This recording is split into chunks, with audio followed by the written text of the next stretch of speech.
Hi, I'm Steve Pleich, and I'll be your host for this evening's edition of Voices from the Village. Tonight, our subject is Sleepless in Surf City.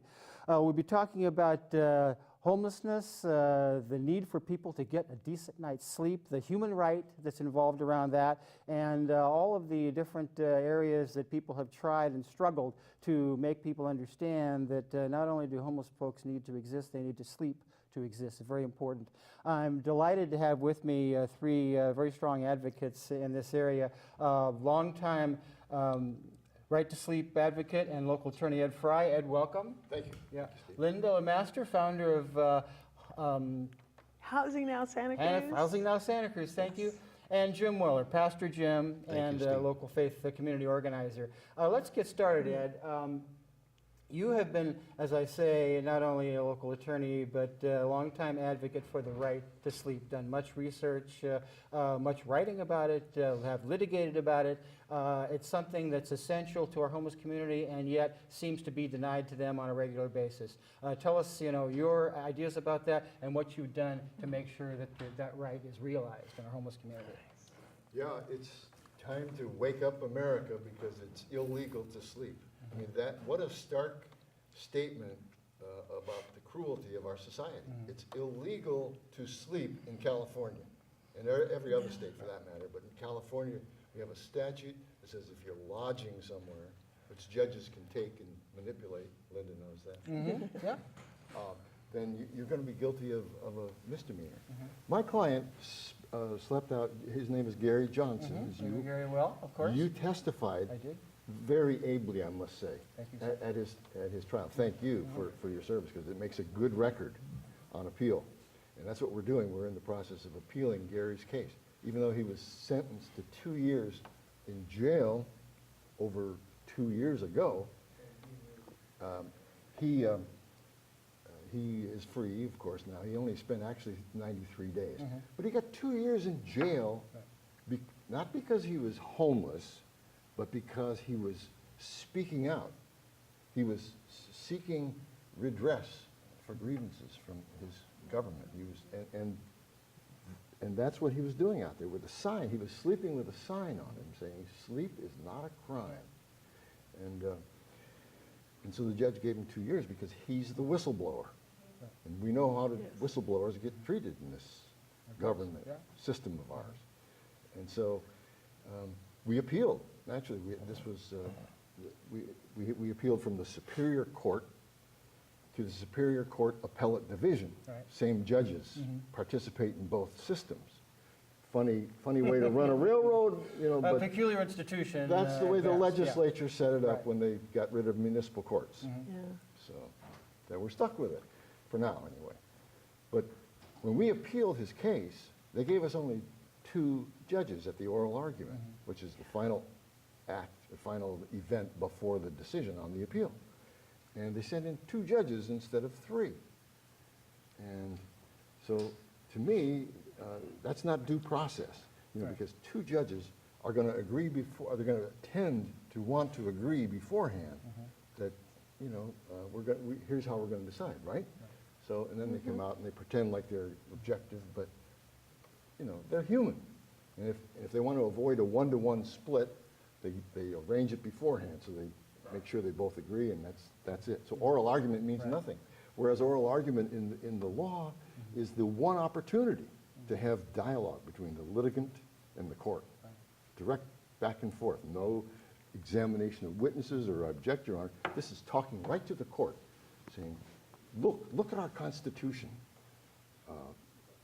of the United States and of the state of California. These hold such profound rights for all people, and yet these rights are not granted by the courts because the courts are afraid to deal with them. They don't want to go anywhere. They have an allergy to the Constitution. And we'll get back to that. We keep that theme, and I want to ask Linda, because much of this litigation about the right to sleep came out of Peace Camp 2010, of which you were involved and Linda was involved, and Gary. These cases, I think, were after when Gary was sleeping at the county courthouse and was arrested for 647Es.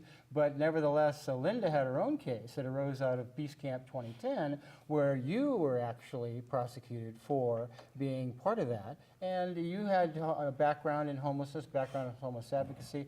Tell us about your experiences with being homeless and with going through the court, and your attorney, Jonathan Gettleman, again, ably defended you through that process, but a long-standing process, trying to wrest some justice from our courts, which was basically the right to sleep case. That's a big question for me, Steve. Well, I'm sure you're able to. But I'll jump in and Yeah, please. somebody help Yeah. before I start drowning.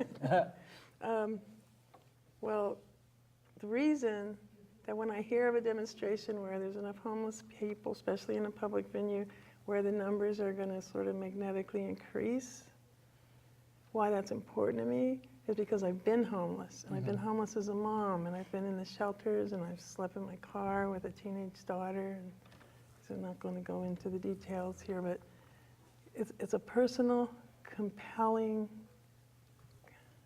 I don't want to say moral because it's deeper than that, but it's necessary for me to feel like an honest person, to stand up for people when I see everyone else trampling over them, if it's about something that I know. And in this case, in this county, I know a lot about what it takes to survive or not survive homelessness. So a lot of the things I've done come from this personal, somehow out of the mainstream way of seeing the world.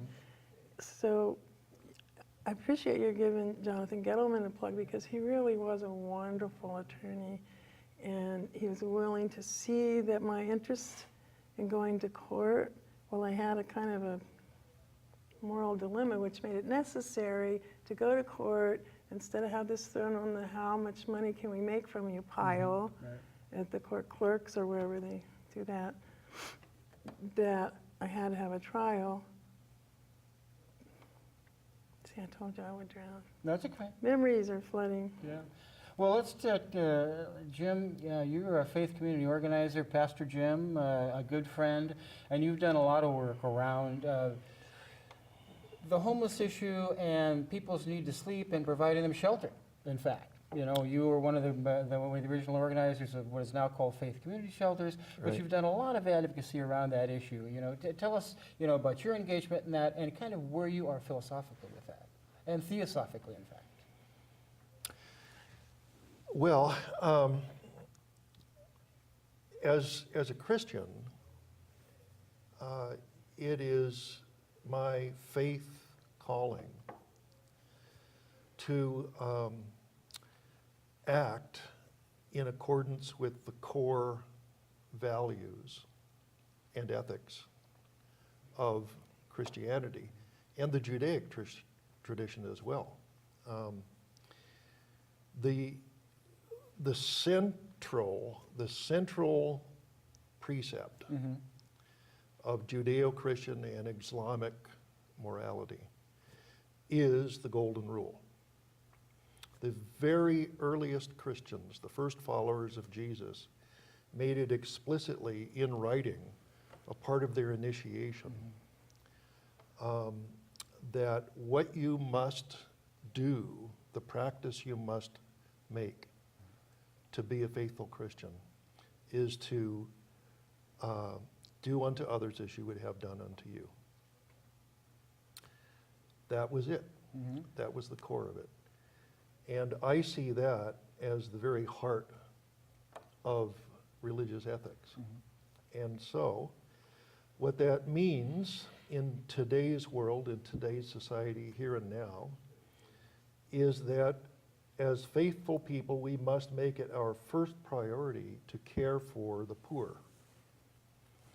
Those among us who are impoverished and hungry and homeless need to be provided for first. There's even an explicit doctrine ever since the Second Vatican Council in the Roman Catholic Church. The teaching of the church, the social teaching, has featured what's called the privileged option for the poor, the preferential option for the poor. And what that means is that in accordance with our faith, our social and public policies must make it plain that our first concern, the very first concern of the society, is to care for the least among us. And it's interesting you say that, because really the basis on which homeless people really are discriminated against in Santa Cruz are the camping and sleeping bans. And basically Yes. what they're doing is they're depriving people of sleep, putting them in a situation where they're really unable to reintegrate themselves back into society, even if they wanted to try to get out to look for a Yeah. job or find some housing or do some things. They're so exhausted by the operation of this sleeping and camping ban that I think a lot of our advocacy and a lot of Ed's advocacy and litigation has grown out of that. Can you tell us more about the camping and sleeping ban and what part that plays in the oppression of homeless people in Santa Cruz? Well, think about how that makes you feel if you're homeless and the society won't let you sleep. Now, sleep, everybody knows, sleep is absolutely necessary for life. If you can't sleep, you can't live. So it's deprivation of life. And so when you're homeless and you can't sleep, except if you hide, then you feel worthless in the eyes of society. I mean, how could it not make you feel bad about that? Feel that rejection of your being, You shouldn't be here. You don't deserve to live. Yeah. So Yeah. And your It observations kills about, you. of course, you have been a longtime opponent of the sleeping and camping ban. Folks like yourself, Becky Johnson, Robert Norris, Yeah. have taken that up as a crusade because, indeed, I think it is the single most oppressive piece of legislation that Santa Cruz has passed in recent memory. And it does deprive people of just the basic right to sleep every day because it criminalizes them. Yeah, I agree with Ed's thinking that it is inherently unconstitutional if you think of the national constitution, and yet it's hard to show that to the people who are behind putting that kind of a discriminating law into place because they're coming from a whole different set of concerns. And I think that's the biggest challenge in street advocates in terms of whether or not homelessness is a genocide or a movement, whether we're going to do something about this as Americans, or whether we're going to keep letting the coarsest of us or the scaredest of us knock people's lives back by 25 and 35 years and scorn them to death and starve them to death. That's what we're doing right now, and the numbers are growing no matter how the Department of Labor counts it or what the Obama administration needs to say. And most people can see this, whether they want to or not. Right. So our public dialogue has to bring us together enough, in my opinion, so that everybody understands we need the same things, we have the same fears, we need to develop common interests, and through that, the way Jimmy Carter and the Habitat Humanity have done in deep pockets of rural poverty, we need to just move our feet differently.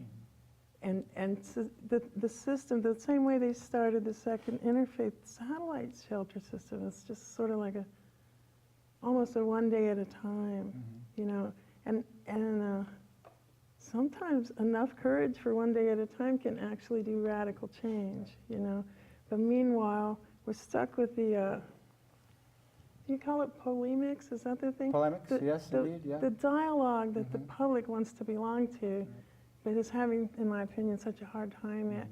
We need to just push ourselves into it when it's the hardest, And even though, from what I've seen for 4 years, it's dangerous, I saw someone shoot a gun out of a Volkswagen Bug in 1987 at the town clock where people were sleeping, How does the city fix some danger like that? Right. The DA refused to take a report from me. I went to the state. They sent me back to him. Like somehow, if I asked him again, he would. Anyway, that illegal complaint didn't go anywhere in spite of having been there. But what does the city do? They make every park in the city off limits. Right. So when you start out with a camping ban and you can't be anywhere in the daytime, you can't sleep anywhere at nighttime, and then they compound it with particular versions of the same basic Which dilemma. hopefully we'll have an opportunity to address as we move forward. Yeah, for a lot of people, that's how this matrix of laws looks and works. And in my opinion, a warrant is almost as good as sticking someone in jail in a lot cheaper way to ruin and stop their life and set them up for one problem after another without doing anything that protects the public or even works in the legal system we have. It's not only blaming, but harming the victim because something's not working right. And of course, you mentioned the Interfaith Satellite Shelter Program, which now is the Faith Community Shelters, which Jim, you Yes. were one of the founders of, and one of the people who really got that started. And what that does is it shelters, gives people an opportunity for a good, restful night's sleep and a meal. Every night, 20 to 25, perhaps people in a rotating church each night, and there is a model for that we have now, 7 nights, so it fills an entire week. But it initially provided an opportunity for people just to get indoors and to be able to sleep. You know, that was one of the principal, initiatives that it was founded upon. Jim, tell us a little bit more about that when it started. Well, it grew out of what was initially an informal association of congregational leaders, people like me, representatives of several congregations in Santa Cruz, who began to gather and associate together for the purpose of trying to coordinate each of the church's separate outreaches for the benefit of poor people, which is a class that includes homeless people. I'd like to emphasize that we're talking about poverty. Homelessness is a consequence of poverty. The homeless people are the very most impoverished of the poor. At any rate, that's how it began. It began around a single church, Calvary Episcopal Church, where the rector of that church had been feeding hungry and homeless people every Monday night. And Father Drew Miller? In large numbers. Absolutely, Right. yeah. And after a while, we decided as a group that we needed to take a step further and somehow begin to recreate what was once called the Interfaith Satellite Shelter Project, that for more than 20 years operated very successfully under the administration of the Homeless Services Center, and in which at the high point as many as 39 churches participated, sheltering as many as 200 people a night. Unfortunately, that project dissolved in the middle of the last decade due to loss of funding at the Homeless Services Center, so there was no longer an administrative agency to handle the logistics and keep it going. But there are high hopes, and I'm sure you share them, for people in the Association of Faith Communities, of which you and I are both members, of creating additional models. And so if you're going to be able to shelter and provide a nice meal for people, 25 people in one cycle, then if you can get 10 of those, you can do 250 people. And you're talking about some at least significant inroads in trying to get people sheltered. Despite our best efforts, we have about 664 emergency or transitional shelter beds in Santa Cruz County. We have 3,500 people, who are out unsheltered every night. And they are subject to the camping and sleeping bans that, Ed, you have fought against, for many years now and continue to fight against in court. And with your litigation, and with, you were going to tell us something about your appeal is still pending about the decision that was rendered by the 2-judge panel rather than 3, and that was the basis for your appeal. But at bottom, it certainly is your crusade to, make the right to sleep recognized as a constitutional and a human right within Santa Cruz County and everywhere for that matter. And the way I have learned to approach the issue is that you first look at the fact that there is no judicial precedent for, yes, the Constitution protects your right to sleep, or no, it does not protect your right to sleep. Judges don't talk about it. They just don't want to talk about it.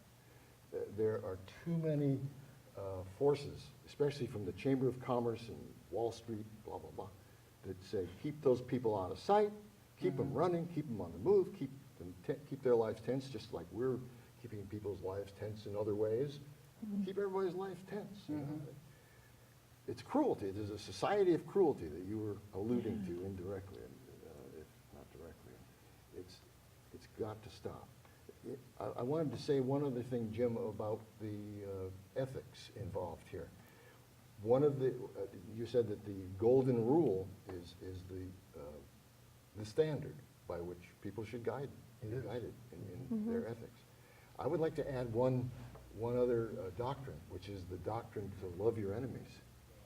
That's a version. That's a version of it. In fact, it's an amplification of the golden rule. Yeah. The ancient Judaic way of framing what we know as the golden rule came from Deuteronomy in a commandment to love your neighbor as yourself. Love your neighbor as yourself. Right. Jesus picked that up, paired it with another ancient commandment to love the Lord your God. And then, in another discourse, he amplified the standing Judaic ethic, which was to love your neighbor as yourself, by saying, and who is your neighbor? And he told the story of the Good Samaritan, which answered the question, who is your neighbor? Even the Samaritan, the most despised enemy of the people, was your neighbor. And furthermore, he said, and even more than that, not only love your neighbor, but love your enemy. Sometimes your neighbor is your enemy. Yeah, well, yeah. That's funny. I mean, Yeah. and from a humanist standpoint, and I'm sure, Linda, this is one thing that I've always admired about your advocacy, is it has a very humanist base. You know, you care about people, Thank and you. you project that care onto them in ways that make it possible for them to be able to raise themselves, sometimes out of reduced circumstances, just by the example of somebody having done it. And I think that's Wow. important. Thank you. That's a very nice compliment, Steve. It is something I'm trying to do, but I'm really a bundle of passions. It doesn't always work. But I want to tell you a story about why that's important to me, something that changed my life. Hopefully none of you have already heard it. I used to live in what they called mod rehab housing here with my 30-year-old who was a toddler, and my neighbor was a guy who had lost half his face from cancer or something, I don't know what. And one day I'm walking to the mailbox and he's walking away from it or something, and I encounter him and he says to me, "Why are you always looking down at the sidewalk? Why do you always look so worried and uptight?" He said this to me. We were friends a little bit, and I didn't have an answer for him. And he's looking at me with all this love, and half of him, there's no bones, and there's scars, and, you know, I guess most people the way I grew up, who would have grown up that way, would be afraid to see him. But he saw me first, and he held me, as it were, for a minute, and it was because of his face that I was learning what I needed to learn, but I needed his calling me out right on the sidewalk in front of my apartment to get anywhere near picking my chin up. And that's just one example of how the right smile or the right word has pulled me away from a family with a legacy of suicide. All right. And I'm grateful, and if somehow I can share it, and I've got friends for life from one little curbside conversation that tell me I am sharing it, then that in itself is a good thing. But it's not a night's sleep. We need to have 3 dream cycles every night in order to not get crazy or die. Right. And you know, it used to be if someone went in and complained after they passed the no sleeping, no camping ban law to the city that did it, city of Santa Cruz, some of their most famous voices would say, "Well, you can sleep in the daytime, go to the park." Well, that's no longer true. Absolutely. You can't even park on a traffic margin if you're homeless. There are people out looking to give you a ticket for that, like life's not hard enough. So I think it's time for as many of us as possible to go back to that city with fresh data and new information, not just about the medical stuff like the research you did, Ed, but this whole story doesn't hold up even if you believe in the point of view that it's okay to kick people around and destroy them in order to feel like things are normal or whatever. People have different motives. I don't mean to stereotype. And it's a fascinating point to make that that people for a long time have said, well, why don't you just sleep during the daytime? It's illegal to sleep at night, you sleep during the daytime. And yet now that they have stay-away laws in the park, the research that's been done says that stay-away orders that have been issued have not been issued for the behavioral offenses or the social unacceptable behavior of any kind or nuisance offenses. They have been, by and large, being based on camping and sleeping ban tickets. And so we're telling people that not only you can't sleep at night, They're getting camping tickets in the daytime? They're getting camping tickets in the daytime because they have their bedroll, they have the indicia of sleep, as you know, Ed, that's part of the law. But what can we do? What is our next step? In trying to create, a better situation that really is going to allow people to get the night's sleep, the right to sleep that you're talking about. Well, it's a political question. It's definitely a political question. It's the society of cruelty versus the people who want to be compassionate and Christian-like. Let me break that just for a minute. This is a live call-in show, and a wonderful guest. And any of you who are watching this at home, this is a golden opportunity really to call in and talk to three people who really are living this issue. And I think it's important to be able to call in and ask them a question if you have it at 425-8848, 425-8848, extension 30. I've got this gizmo in front of me that will be able to field your questions for any of our panelists. But Ed, please go ahead. Well, as Linda mentioned, there's a need for public debate. But, and you have both mentioned it too. And yet we have no forum here in this society, this governmental system, this political system, no way to get out there and really hold a conversation that the masses will pay attention to. Here we go. No space. Hi, you're on Voices with the Village with our panel. Do you have a question? Yes. Why can't we just have cheap campsites? Oh, that's a good question. Linda, why don't you answer that? Thank you, caller. Well, if we have a spiral that starts in downtown Santa Cruz, like a walkabout, it would be illegal to put up your tent or your camping gear anywhere in public, and almost anywhere that's not in public, and anywhere around someone's business, unless it's in the, I'm pretty sure it's this strict if they want to enforce it or get you.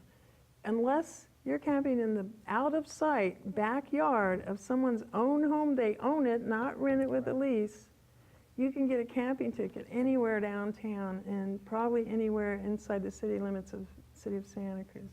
They say they enforce it on complaint, but I've seen otherwise. Yeah, I've seen them go out because someone complained about the party next door, and the police tell the guys up on the deck, hey, can you get your people to settle down? The guys don't settle down, the noise is the same. Well, they go after the people in the little Volkswagen van that have a baby.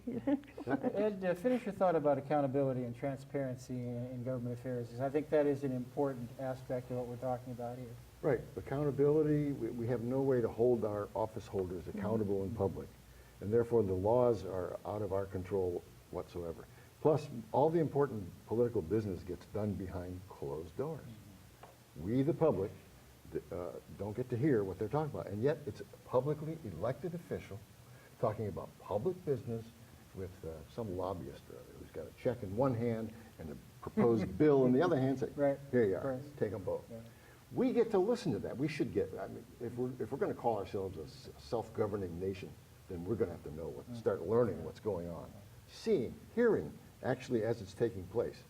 So what I'm talking about is just as we want the police personnel to wear cameras and microphones, our office holders should also wear microphones and cameras so that we get to hear what's going on. They can turn them off when they're with their family, but if they're with anybody else and they're talking about public business, it's their obligation to turn it on so that everybody can listen in if they want to on the internet. It'll be archived forever, and then the people will start to learn what's going on, why these decisions are getting made this way, and how we're going to start changing things for the better. We have to hold them, not only hold them accountable, but be able to participate in and learn exactly what's going on. Right, as things stand now, you can't even get the names of the people who attend meetings with office holders about public issues. Like Dick Cheney was the most famous example, when he met with his oil captains, but he wouldn't tell us. they decided the Iraqi war would be a good idea, Yeah. so. And I've long been an advocate for more transparency and accountability in public affairs, and being able to at least go to some place and call your elected officials to answer. I know, Jim, you've been a very public face of a lot of homeless issues, and the recent stay-away orders, the recent accessory dwelling units, things like that. You have gone and delivered your testimony to council, and I think that's something that you've done. That's your way to address that. Yeah. Well, I have, and again, it's my witness. It's my witness to Exactly. my Yeah. religious ethics, and under the circumstances, I can't not give my testimony. I wish there were more representatives of the faith communities who would join me in doing Yeah. that publicly. But so far, I've done what I can. You know, to honor the caller, he made a very brief question, but as I listened to him, I imagined something like a KOA, an organized campground with facilities Yeah. where people could pay Right. to camp overnight or for a period of days. Makes a whole lot of sense to me. I can imagine that working really well. But I have to say this, in order for that to be possible, one would need an appropriate site, a parcel of land that was appropriate for that use. And it would have to be either publicly owned or privately owned. Now, given the political climate, there's no way in hell that anything like that is going to happen on publicly owned land. That leaves privately owned land. And the challenge is to find an owner of such a parcel of land who is willing to accommodate that use and have it make sense economically. I have to disagree in a very basic way. It's not the private interest we want to consult here. This is a public issue. This is an issue. Are we going to be a society of cruelty, or are we going to be a compassionate society? Yeah. Let's answer this question now, once and for all. And so to rely on the private sector has always been nothing but whitewash to me in most aspects. Yeah. So what we need is to convince judges that they do have the power. They swore to uphold the Constitution. They do have the power to look at the Constitution, contemplate it, Right. read it. Nice thought. They don't even, in many cases, it seems they don't even read it. But it's so profound in its provisions, and we're so in violation of it. So the judges, on a massive scale, the whole judiciary is corrupted in this basic way. They're afraid, they got an allergy to the Constitution. The Ninth Amendment to the United States Constitution was put there so that the judges in the future would understand that, okay, we're not going to put down all the rights, like the right to breathe and the right to, wear whatever hat you want, because that's too basic. And, the right to sleep certainly should be in there. In fact, during the debates for the Bill of Rights in 1789, 1790, Congressman from Massachusetts stood up and he said, if we don't put this Ninth Amendment in there, which the Ninth Amendment reads, the enumeration of certain rights in the Constitution shall not be construed to deny or disparage others retained by the people. In other words, we're not going to put in the right to breathe. Just use common sense, folks. It's what they call the penumbral rights. Well, Right. yeah, and that's where the judges, they won't go there. They have never applied the Ninth Amendment in any case in history. Wow. But it's interesting that, and one thing that occurred to me when the caller was asking about tents, encampments, is there's been a genesis of that in Santa Cruz. Camping in public spaces was basically what Peace Camp 2010 was all about. Occupy, when we had Occupy Santa Rosa Park, we had 150 tents in Santa Rosa Park in a public space. And as chaotic as that was at times, it was an example of what you can do if people work together to solve the problem of sheltering people Yeah. and providing them an opportunity with a night's sleep and getting them out of the bushes and Yeah. into a tent. You know, and I think that's very important. Yeah. Of course, now the natural progression of that has been through the sanctuary camp, the sanctuary village, and trying to get projects like that that have some public support, some mainstream Santa Cruz support, to see if those Yeah. are possible as as options to create for unsheltered folks. But it's interesting that as we move forward in Santa Cruz, I don't think that we are getting any closer to your dream of recognizing a night's sleep as a human or constitutional right.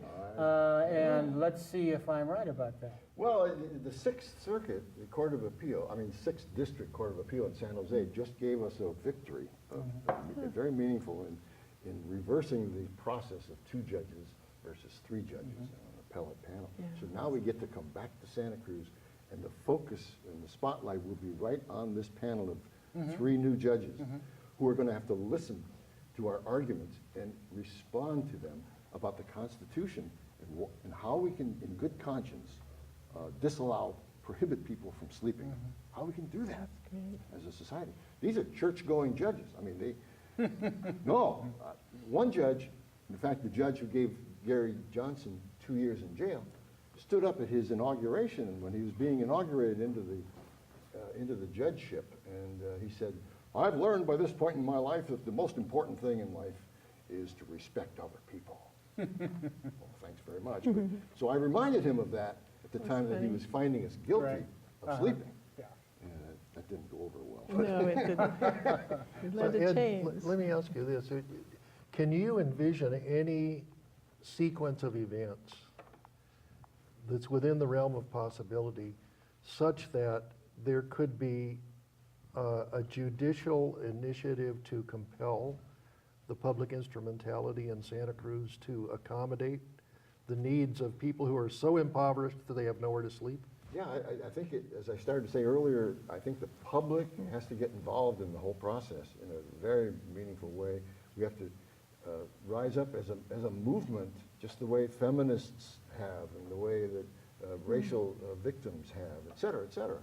That, the poor people, we have to recognize that everybody is, except the 1%, are being subjected to risks needlessly and just in the service of corporate profits.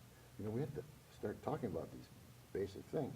That's why, as I was starting to talk earlier about real dialogue, if you go to my website, it's called fullspectrumdemocracy.org.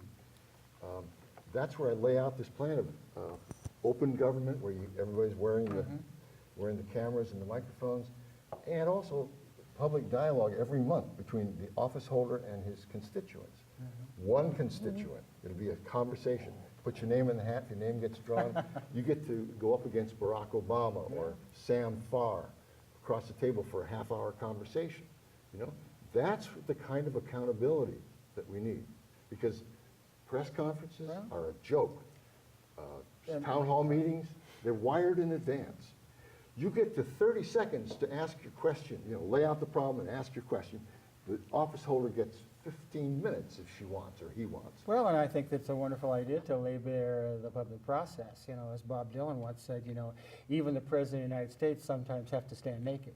So, Yeah. Well, I would, for example, love to ask Barack Obama, great. sir, when you ran for office in 2008, the most important thing you said was, I want to not only get us out of Iraq, I want to change the mindset that got us into Iraq.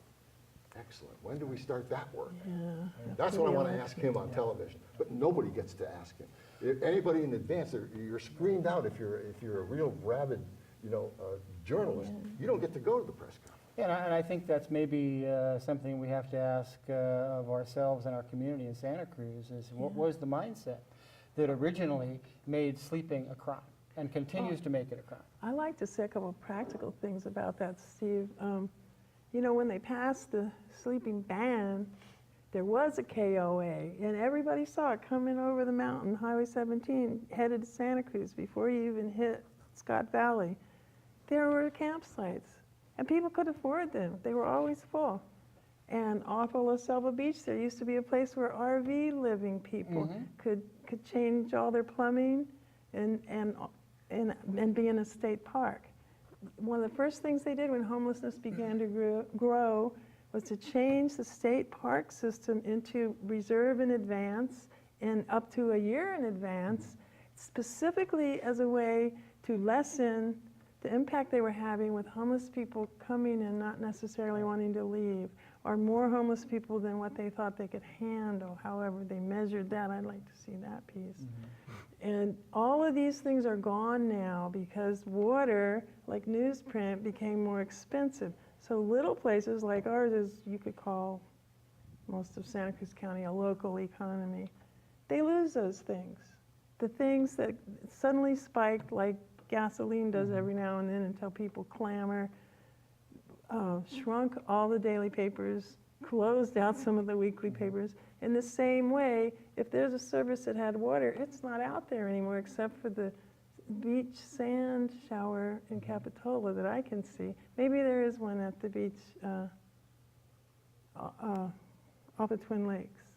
There might be. But there, I'm not talking about just for homeless people. I'm saying these public facilities and faculties and systems have left since they passed the camping ban, and then shortly after another 6 laws to curb your behavior or become a criminal. And so it's not the same playing field that law was passed for. I thought it was unconstitutional when I first saw it, but maybe I'm wrong. A lot of people locally think I'm wrong about that. But certainly it is now because of the way it creates a cruel and unusual punishment. And not even talking about the shunning and all the dangerous social behaviors that we allow some of our fellows to get away with. And we need to learn to speak up when you see someone bullying, whether it's a homeless victim or a kid or an animal. And I think that's an important point to make. I wrote a letter to the editor of the Sentinel recently where I was saying that the way we treat our homeless and the most recent stay-away ordinances, things like that, are not really a question of legal or illegal. They're a question of right and wrong. And we are treating our homeless people wrong. We're treating the people experiencing homelessness in our community wrong on a human level. And that's what distresses me more than anything else, more than the public policy, more than the outcry of other things. Our judicial system cannot process ethics. The ethics are, sorry, that's not allowed. It's the law that counts, and the law, of course, is property. But we as individuals can. If we had the kind of transparency and accountability that you suggest and be able to directly address our public officials, then we could impose upon them an ethic. You're saying, we want you to speak to this from your heart. We want to speak to this from a humanist standpoint, rather than just telling us that this is a sound public policy and this is what we based our sleeping and camping ban laws on because it's a public safety issue, public health issue. That's all nonsense, because I've never been able to get what I feel is a satisfactory answer from any former or present city council member to tell me why we need to have a sleeping and camping ban. Jim, what are your thoughts about just the humanist aspect of it? Well, I agree with you. It's wrong to deprive anyone of what he or she needs minimally to survive in a decent way. I mean, that the function of society is to provide what's needed to sustain life by all its members, a good society. I started to say this before and I'll say it again. Lately, I've been thinking that I want to change the framing of the dialogue, as I put it, from focusing on concerns like homelessness, drug addiction, transience, to an overarching concern with poverty. Yes. Because what I see happening here and everywhere else in this country is something that has happened before, repeatedly throughout the last century. We have increasing levels of poverty everywhere in this country. Right here in Santa Cruz, check it out, fully 25% of the persons who reside in Santa Cruz are poor by federal standards. That's really poor. That's 1 in 4.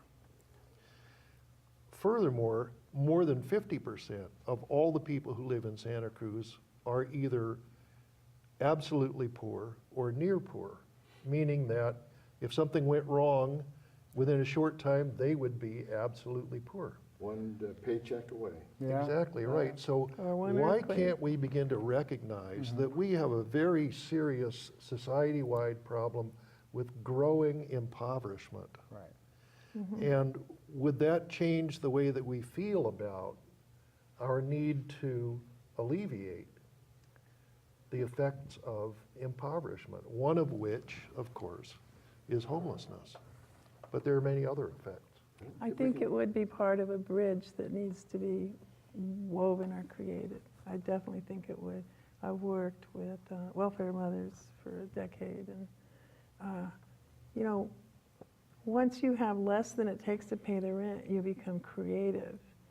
And all these people who have that capacity to be resourceful, to leverage, to be creative, are shut outside of the public dialogue, and certainly outside of the one that runs the systems like the electeds you mentioned.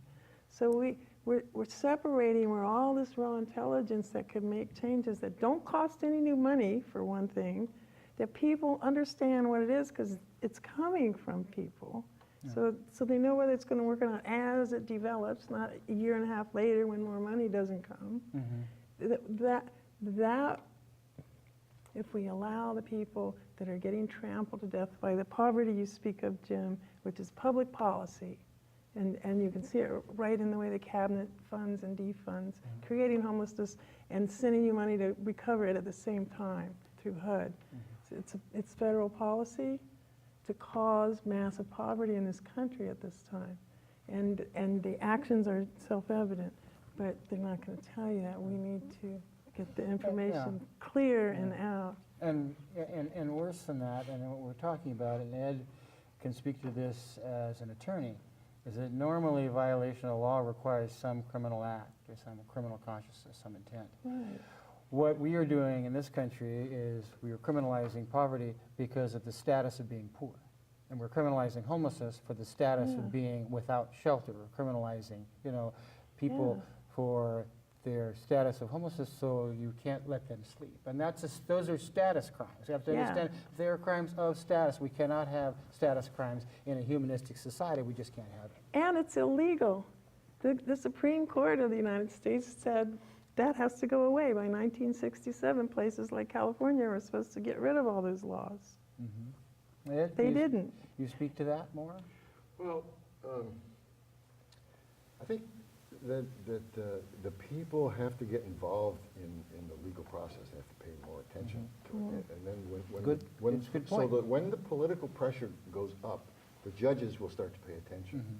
And I hope to accelerate that process, for one thing, by bringing a lawsuit in the county against the county of Santa Clara, the richest county in the world, by some standards, by many standards, who are closing the armory, which is a shelter for homeless people, and not replacing it. Tuh. Oh, They're not gonna get away with that. some efforts, you know. But here's the richest place in the world, and they can't afford just a place for people to go to at night to sleep. What's going on here? Yeah, that will have some resonance. That will certainly be right in the heart of the 6th District Court of Appeal. And that's where our appeal will go. Right. Because I'm going to sue the county on the basis not of the Constitution, but of the statute in the Welfare and Institutions Code, section 17,000. And we've discussed that before, Which imposes upon each county in the state of California to protect the health of the poor and the oppressed. Poor and oppressed, I'm not sure that's very close to the wording of the statute. And then in other statutes that are close by, part of the same statutory scheme says, such services shall include non-medical services as well as medical services. Excellent. So I think that the county of Santa Clara would be the best target for that and would gain a little attention among the public. And the judges would have to be very careful about how they handle it. They're under scrutiny. They're like fish in a goldfish bowl. Well, I know during the trials that followed Peace Camp 2010, and of course, during the Occupy was sued by the city. I was sued individually, in fact, and you and I removed that to federal court, went up there and tried to convince them that there were some constitutional issues that were at play in Occupy Santa Cruz, and certainly we did not get what we felt was... We had the same fate they had all across the Yeah, nation. exactly.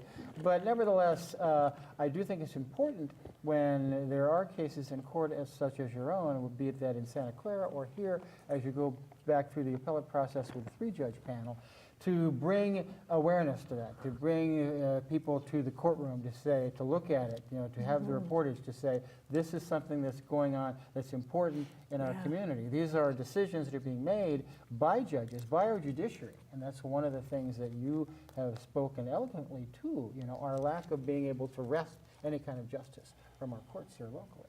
But at least go there and see what we can do. We have been unable to get a statement or an opinion or any explanation in any verbal form about why it isn't constitutional, why it isn't against the Constitution to prohibit sleeping. We have a question from the audience. Betsy? Hi, well, I wanted to thank everybody for being here and for everything that you do. Speaking as somebody who used to live on the street myself, I really appreciate all the energy that people who care put into it.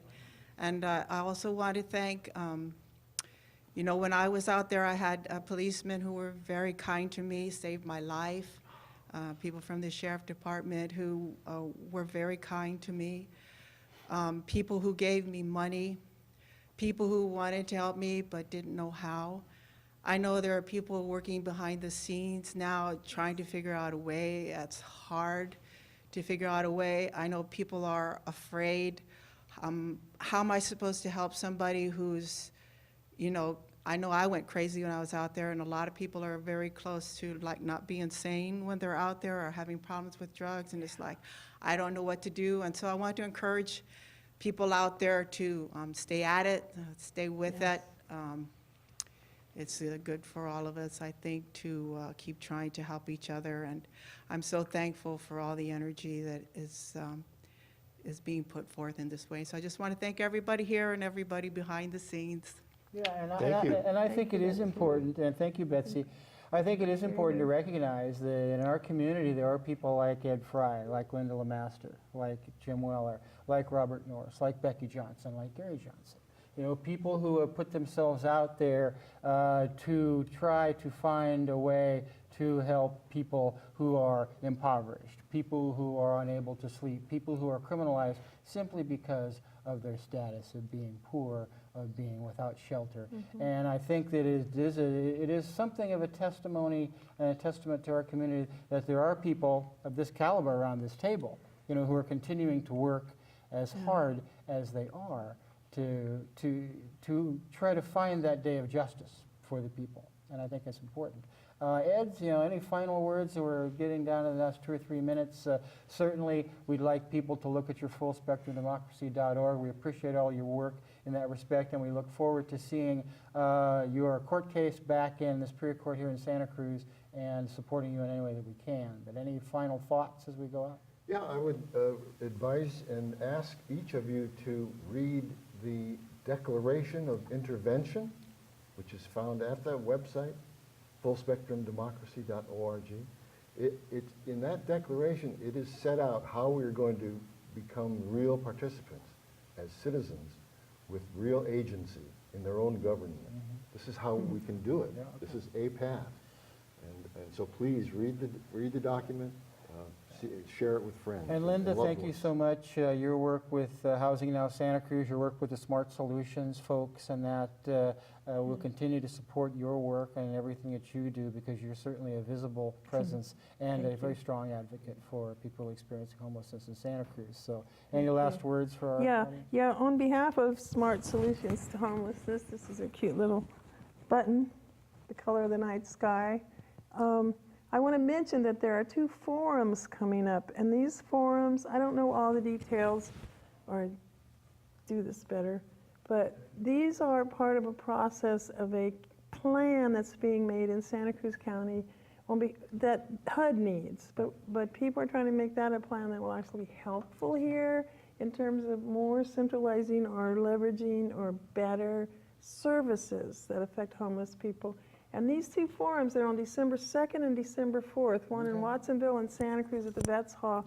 And it's a chance for actual ordinary people that may or may not even be involved in this, but have opinions or feelings to also say something to this plan before it goes to the Board of Soups and Thank you. whoever's up there in that rest of the soup. And Jim, just a couple of, we have just 30 seconds. Your work as a faith community organizer, thank you for your visible presence. Any words for us as we go on? Well, Steve, I'll develop this more in public soon, but I recently had an idea, a vision. What if we formed, and I know the city council won't do it, but what if we in the civic sector formed an independent commission on poverty and its effects to study and recommend public policy and to advocate for it? Good idea. Well, idea. that's a wonderful thought as we go out. Dude. Grand jury of the Okay. Republic. And thank you so much, Ed, Linda. We're out of time. Linda, Jim, thank you so much. For everybody, this has been Steve Pleich, for our producer, Charlie Phillips and Betsy Phillips, for all the people in the engineering booth and behind the cameras, thank you so much. This has been Voices from the Village, and we look forward to seeing you next time. Linda, quickly?